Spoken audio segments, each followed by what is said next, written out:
who just wants to tell you all about yeah, right, Honey, that bun. everything that I know. Yeah, right. Yeah, where's your man bun?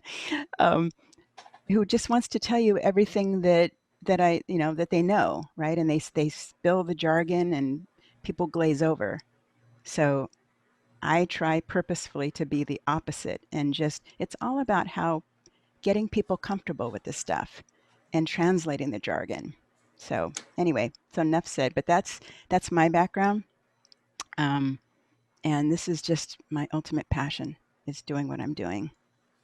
How often do you have to update your typewriter? Yeah, right. Not as often as computers, right? Mhm. I actually have an old manual one in the garage.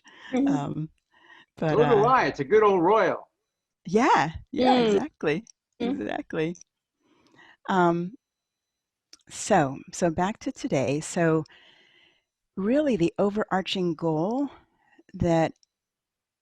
the overarching goal for today is to chart sort of a high level path, because this could take hours and hours and days and weeks, but I just want to give you a sort of a 10,000-foot view of how to get peace of mind and how to get control over learning about all these online resources that will let you um, convey your healthcare wishes to healthcare professionals, your family, your loved ones, in case you're not able to do that yourself, appointing a person to make those decisions for you. It can, I think we've heard about all sorts of pieces of this, but to actually put it together, that's what I'm going to try to do today, is give you those 3 steps to think how to think about legacy planning in 3 high-level steps. Alrighty, so step 1, and first of all, I do have to say, obviously, I'm not an attorney, right? I'm not a doctor. I actually have 3 older siblings who are doctors, so I've gotten a good medical perspective on some of these things. Um, but um, but step 1 is learning about your options. So we've heard about things like estate planning, right? People, I think we've all heard about that. Um, and I think we tend to think about it in terms of financial assets, right?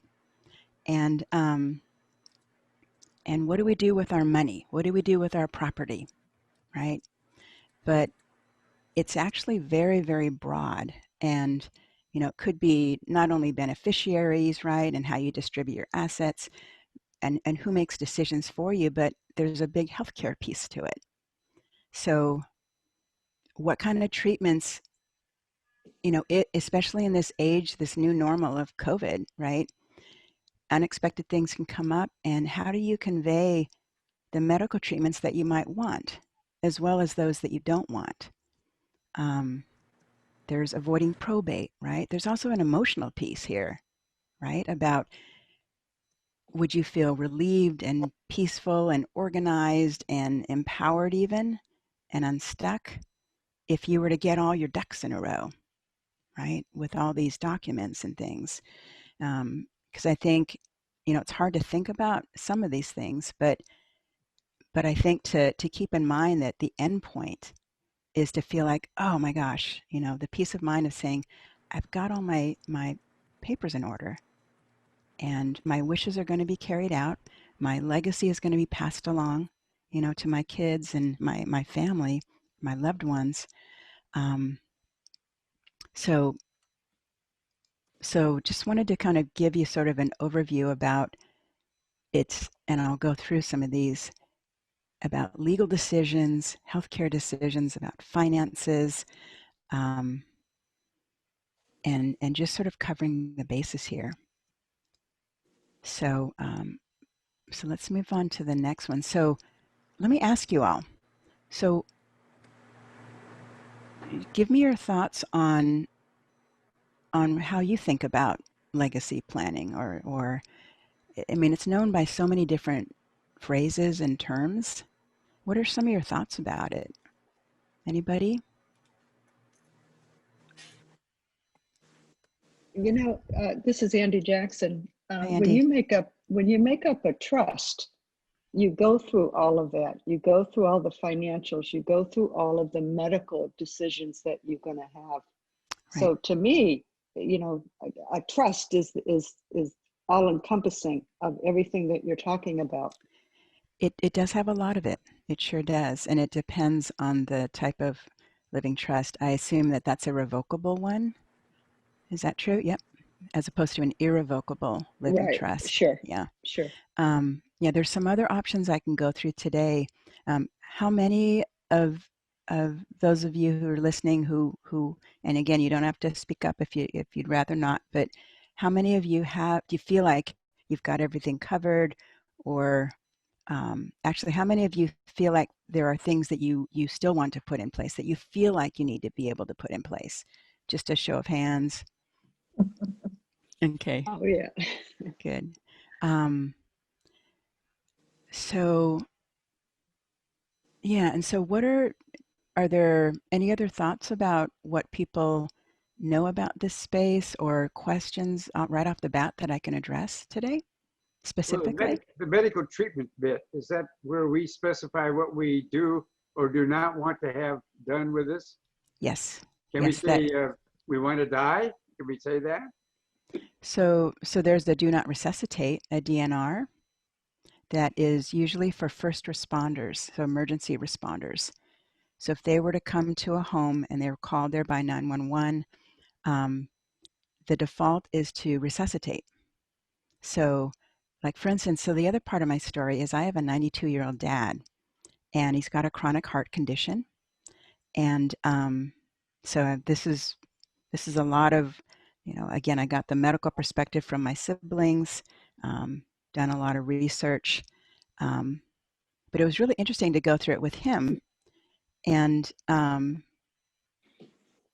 it was just really eye opening too, and so yes, there's something called a POLST. Who has heard about a POLST? POLST. So it's an acronym. It stands for Physicians Orders for Life-Sustaining Treatments, and that's where the DNR is communicated. So, and I can give you, it's state specific. So California has its version, and all the other states have their specific versions. And what you do is you fill it out with your doctor, and they go through all the questions and make sure that you understand it. But it's a specific order that is legally binding, that allows them to provide the right kind of treatment in an emergency. So, as opposed to a healthcare directive that's in the living trust that you mentioned, Andy. So, the living trust, that's more sort of ongoing care, right? It's on future treatment as opposed to emergency, right in the moment, immediate treatments. So that's there are other distinctions between the two, but that's the basic distinction. A POLST, is for emergency responders to know, and it goes with you and goes with folks to the hospital. The Advanced Healthcare Directive is something that's more of a, well, if this happens, then I want these aspects to be carried out in the way that I want. So, yeah. So, does anybody have specific questions that you'd like to have addressed? Other than, I know, John, you mentioned wanting to know about the healthcare aspect, this part that we're getting into. Anybody else? Jane? Yeah, I'm not clear. So if you have one of these pulse things in place, a first responder comes to your home, how would they know unless there's somebody there to tell him you don't resuscitate? Right. That's a good question. What they instruct people to do when you fill out the post and it's signed by your doctor is, in California, you're supposed to print it out on a bright pink piece of paper and put it on the refrigerator. So first responders come in a home, and if someone's not breathing, doesn't have a heartbeat, they look at the refrigerator, or they look at the bedside is the only other place. If they don't see it, the default is to resuscitate. See. Yeah. Oh. And there are slight differences between states, but in California, that's they say to print it out on a bright pink piece of paper. Oh. Yeah. So And make sure you have good food in your refrigerator. Just checking. I can't And I can't put a magnet on my refrigerator. It's a different kind of metal. Well, you know, John, they have this stuff. You may be familiar with it. It's called tape. You know? Bruce, I knew you were going to say that. Of I knew course. it. But by the way, after this talk, I'll provide information and links that allow you to get to these different resources that I'm mentioning. So you'll have all the information that you need there. Um, and then I also want to mention too that there are aspects about, like, nowadays, right? There's lots of information that we store online.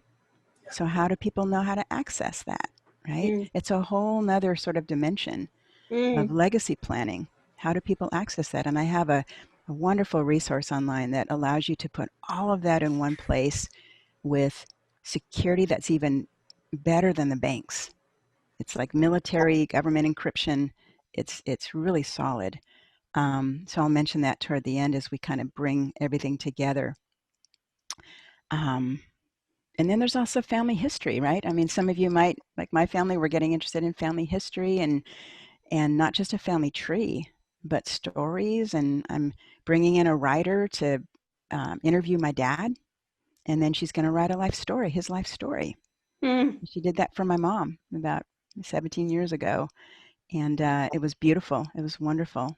It's one of our most cherished things in our family, is to be able to read that story about my mom.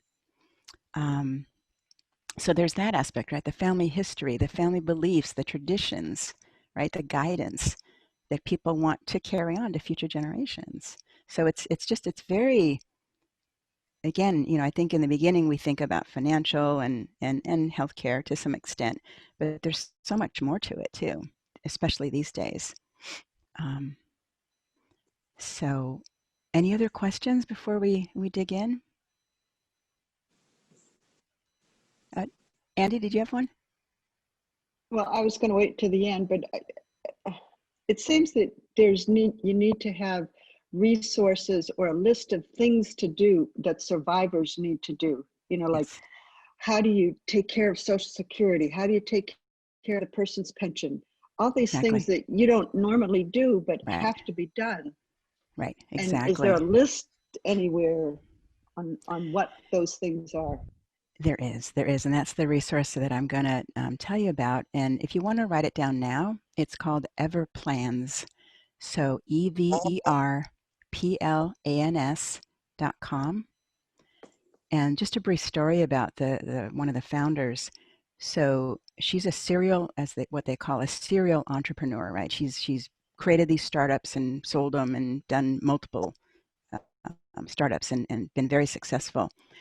And her latest business was to create products for financial planners.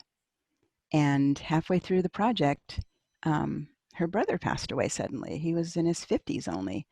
And she said it took months and months and months to dig in and figure out what to do, right? Where were his accounts? What were they? What kinds of assets were they? And it was such a bear, she totally changed the company direction.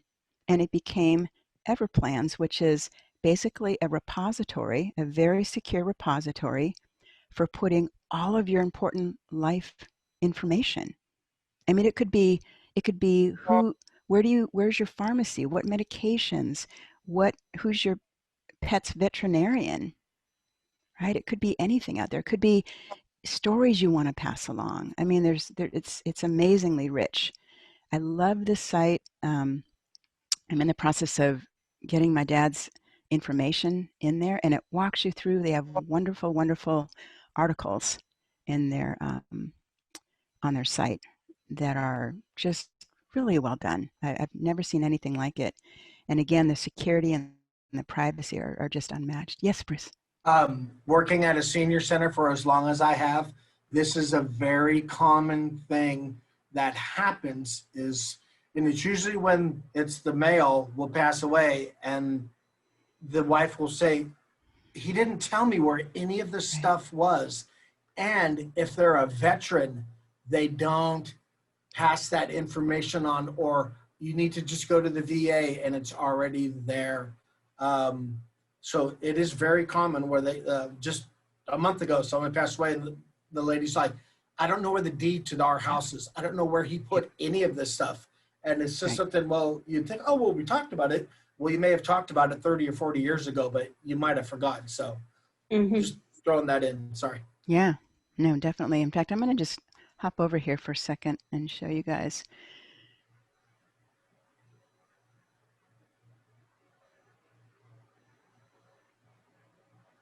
Yeah, and the co-founders just wrote a new book, actually. They just had a talk, I think, last week about how to organize your life. And this thing pops up, a just in case list. So you can click on that and it'll give you a list. I think, John, you asked about that. So, you know, contacts, insurance information, healthcare, financial, digital information, sort of the technology piece that I mentioned earlier. And you can just, it walks you through. It's a very, very nice, I'll just do this. Let's go, Steve Jones. Well, actually, yeah, there are multiple steps as I recall, but you can just kind of walk through that. It's a very, so I used to have a design studio and we focused on what's called user experience. This site has a great user experience. It's just so easy to understand, easy to follow, very well designed, very well laid out. So I can't say enough good things about it. What about the But cost? so the cost every year is, I think it's $75 a year, which I think is, you know, is well worth it given how important all this stuff is and how much easier it makes it for people to store all their information. Anyway, that's just highly recommend this. I haven't seen any other site like this, and especially one it's been around a while. The security is there. It's just really nice. And what's cool about it, you can assign what they call deputies, meaning who will have access to your information, right? Who's going to gain access to all of that? And because one of my clients, she said, she told me a long time ago, she said, I want to know that my kids will know where to find things and how to get that access, so that she didn't want to be a burden on them, right? She just wanted to make it so easy for them. So this is exactly, that's exactly what this does. So the deputies, you can have as many deputies as you want. You can designate how much information they can see now and how much information they can see later after somebody passes away, but it just opens up everything. And there are passwords, there are account numbers, institution names, everything. So, but anyway, I don't want to spend too much time on that. So I'm going to keep an eye on the time here. This will also give you social media information, for Yes, example, their Facebook. yes, So you can yes, assign that to them then. yes. You can say, you know, Sally's going to have access to my social media accounts, Okay. and Jerry's going to have access to my financial stuff. I mean, or you could have one person handle everything. Great. But it's really nice. You can designate any kind of content that you put in there to anybody and control every aspect of that in terms of what they know now, what they know later, how much, everything. It's just really, really nice. So I'll be sure to put this in the set of resources. Okay, so yeah, so all the documents here. So just to rattle them off, I mean, right, beneficiaries, you know, who gets what. We talked about the post. Has anybody heard of 5 wishes? Anybody? So the way that I think about that is, and again, I'll put this in the list of resources. It's a very sort of non-legalese, plain English version of a healthcare advanced healthcare directive. So Andy, like just the healthcare piece of that, right? In terms of what do you want, um, what do you want people to know about how comfortable you want to be, what kinds of treatments. So the 5 wishes refers to, let me show you guys.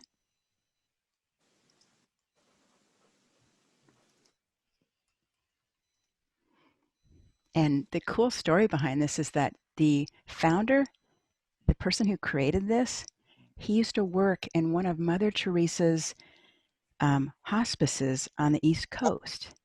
And he realized that at the end of life that people were very concerned about emotional and spiritual needs. And so he created this document, and it's legally binding. It is, so one thing to tell you, it actually is an either or. So it supersedes any advanced healthcare directive you already have. So it's not working in conjunction, but let me just show you here.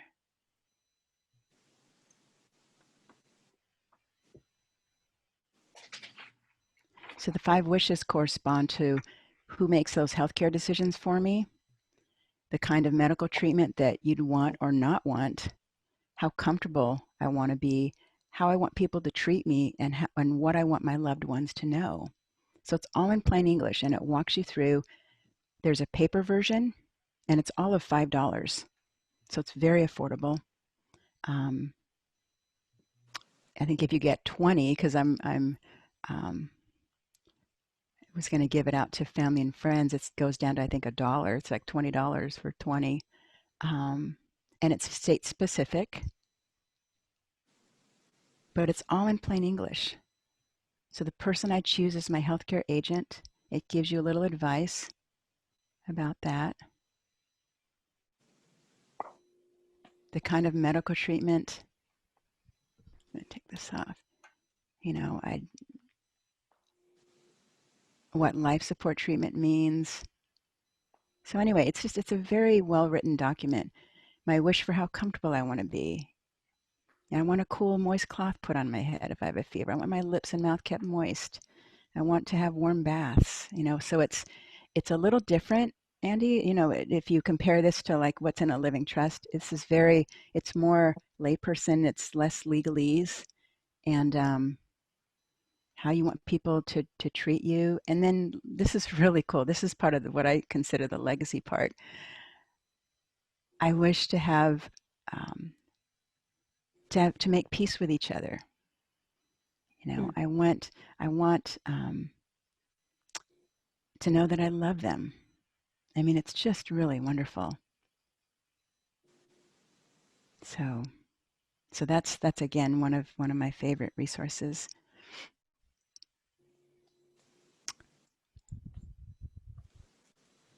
So I will actually provide. So yeah, there's the Pulse, there's the Healthcare Directive, and definitely for the Living Trust. Again, as I said, I'm not an attorney. I would highly recommend that you get an attorney to do that for you. I'm sure there's lots of places on the internet, but to me, it's worth it to get somebody who's a professional and is able to do this, and they'll walk you through. Hey, Kathy, real quick question. Yeah. Do you recommend just one single person or multiple? I mean, I guess it's individual. We've had an instance just recently where the mother put the oldest child on there, and it turned out that the oldest child had been taking everything from her. Yikes. I mean, hundreds of thousands of dollars and open credit cards, and had her deemed mentally incompetent. And so now they're trying to reverse it all out. Now all those credit cards have been, they're all, and it's just one of those things. I guess you just don't know, huh? It's just. Yeah, there's a lot of thought to be put into who's your, that's the power of attorney piece, right? Yeah. So there's power of attorney in terms of healthcare decisions. There's power of attorney in terms of financial decisions. So yeah, that has to be a very, very careful decision for Yeah. just that reason. That can be just such Well, we see horrible more and situation. more now that people are, you figure if your parents are in their 90s, you're 20 years younger, you're in your 70s, and these people have been counting on their parents' money for a long time, and people are living a lot longer. So they're like, hurry up and die so I can get your money. And they're really, that is their mindset. And it's just kind of scary. Yeah. Oh, that's so unfortunate. Wow. Um, Hmm. so yes, definitely giving power of attorney very, very carefully. So both in terms of finances and healthcare. So this is a pretty typical document list.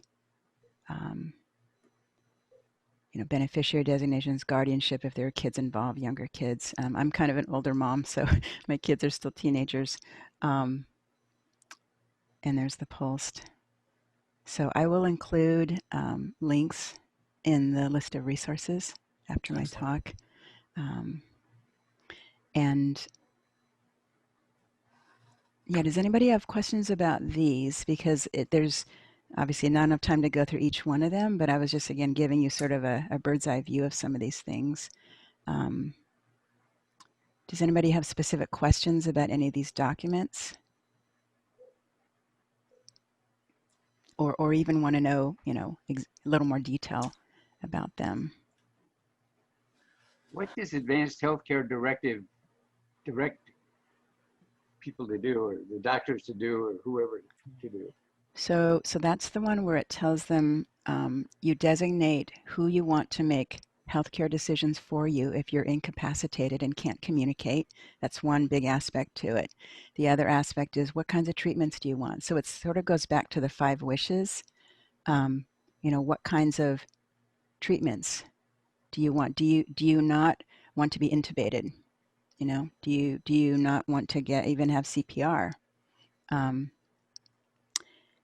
And even some more subtle things here, like I wish to have personal care like shaving, nail clipping, hair brushing, teeth brushing, as long as they don't cause pain or discomfort. Or I wish to have religious or spiritual readings and well-loved poems read aloud. There's just, it's really nice. I think Bruce will say, no, don't shave me. No. I was gonna say, can you add your own? You actually can. You actually can. There's a section where you can just put anything else in there, and you can cross things out too.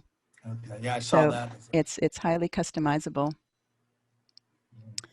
Did you have another question there, John, about the Advanced Healthcare Directive?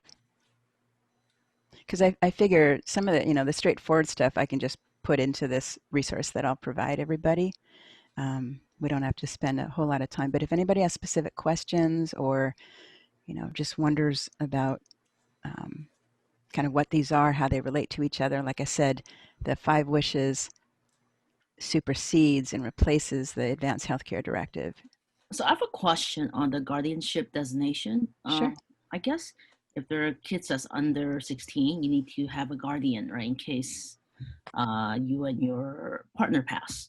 Right. And does that automatically, for example, if you were to designate your brother, does that automatically say that your asset has to go to the brother to take care of the kids?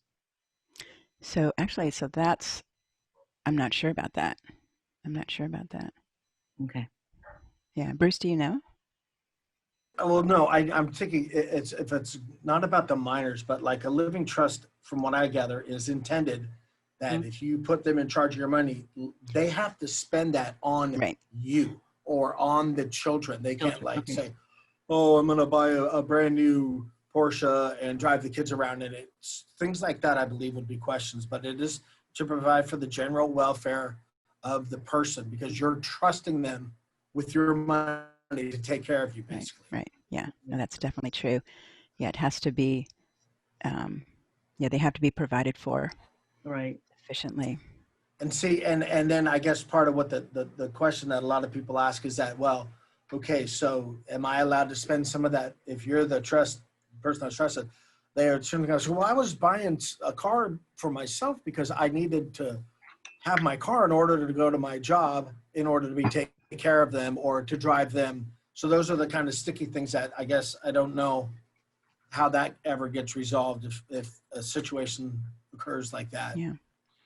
Yeah, from what I know, it depends on how granular you get, in the document, right? Okay. Because the estate attorney tends to say, well, what about this situation? And I remember going through mine and saying, wow, I didn't even anticipate 2/3 of those. you know, Yeah. if my, then husband, remarried, right? I mean, and then what happens, right, with the kids? It gets pretty complex. But a good estate attorney is going to walk you through all those questions and all those scenarios. So, anything else there? Thank you.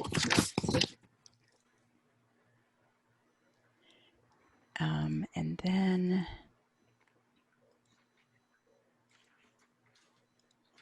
yeah, so just to sort of drill down specifically into the post.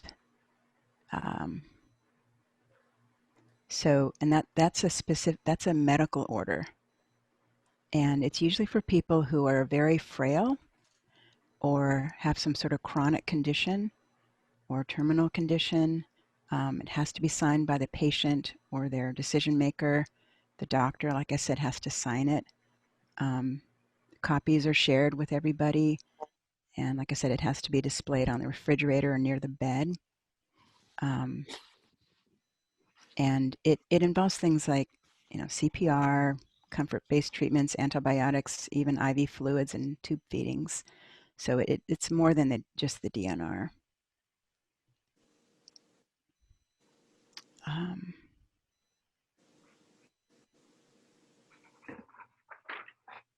Okay, and then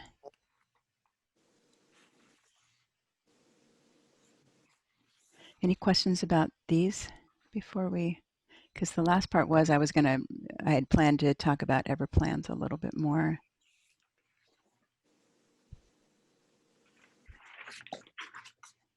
Okay, because the third step, so the first step again is learn about your options. Step 2 is getting all the documents in place. And then step 3 is providing access to others, because as much as organized as you can get, right, if you don't provide access to other people and tell them where things are, it's sort of all for naught. So that's why to me, this is such a key aspect of legacy planning, is actually having a place to put it, a secure place, and then providing access to people in a way that feels comfortable to you, because everybody's different, right? In terms of what they feel comfortable sharing, how much, and with whom. So, so let me get back to here. And I love how they frame this too, because it's about being prepared, right?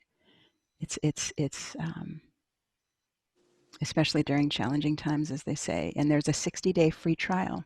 They increased it from 30 to 60 when COVID started, when the shelter in place started. So 60 days to just try it. You don't need to put a credit card in, which I like that when sites don't require that, because I don't want them to charge it when I've forgotten that I enrolled and it automatically starts charging me. So no credit card required. They also provide services for businesses, but here, let's look under here just real quick. So John, here's a checklist. Great, thank you. They have all sorts of checklists here. So here's one on an advanced healthcare directive. And of course, they're plugging their book that's coming out soon.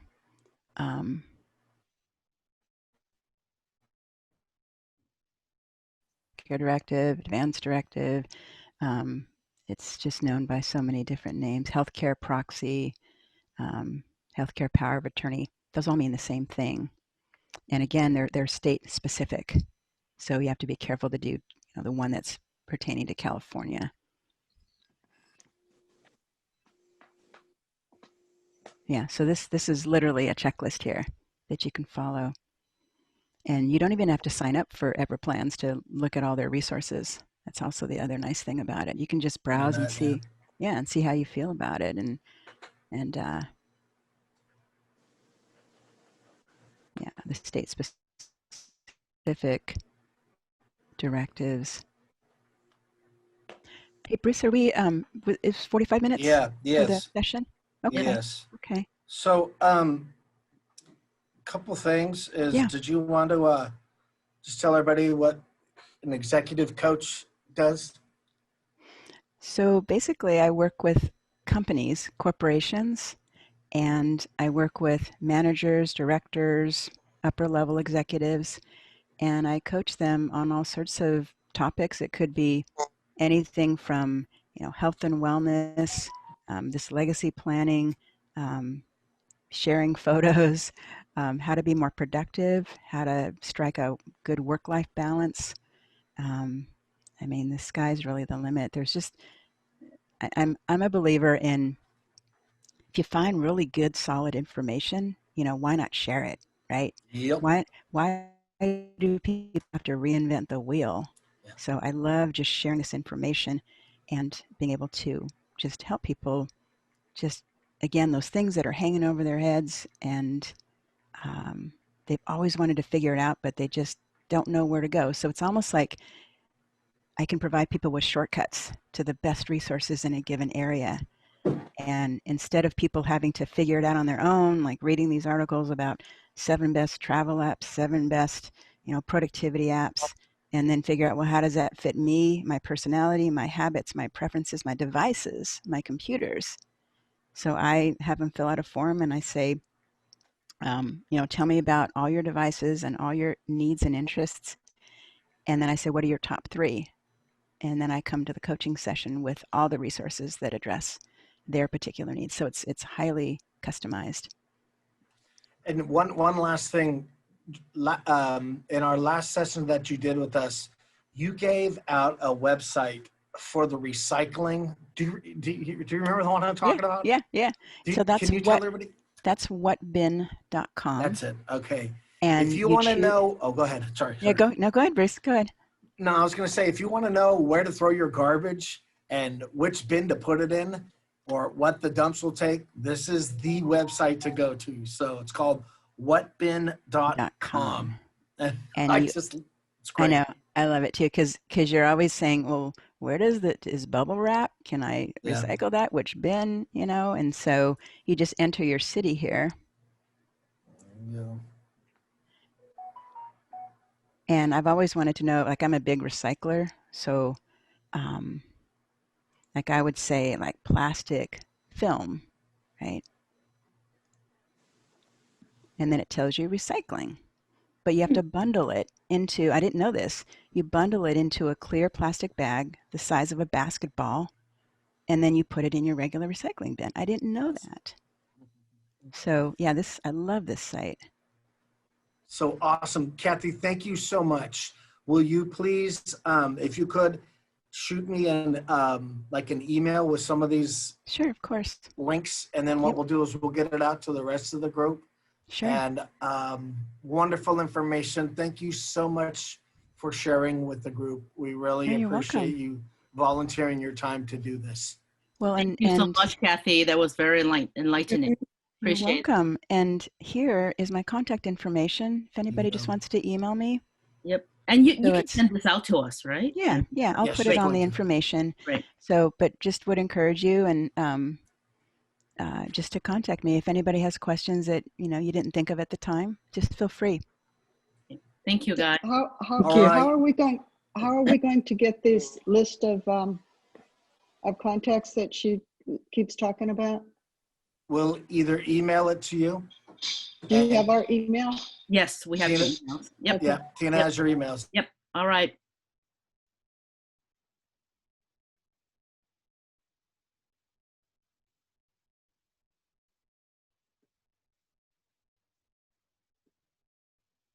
It'll also be posted on the. Take care, everybody.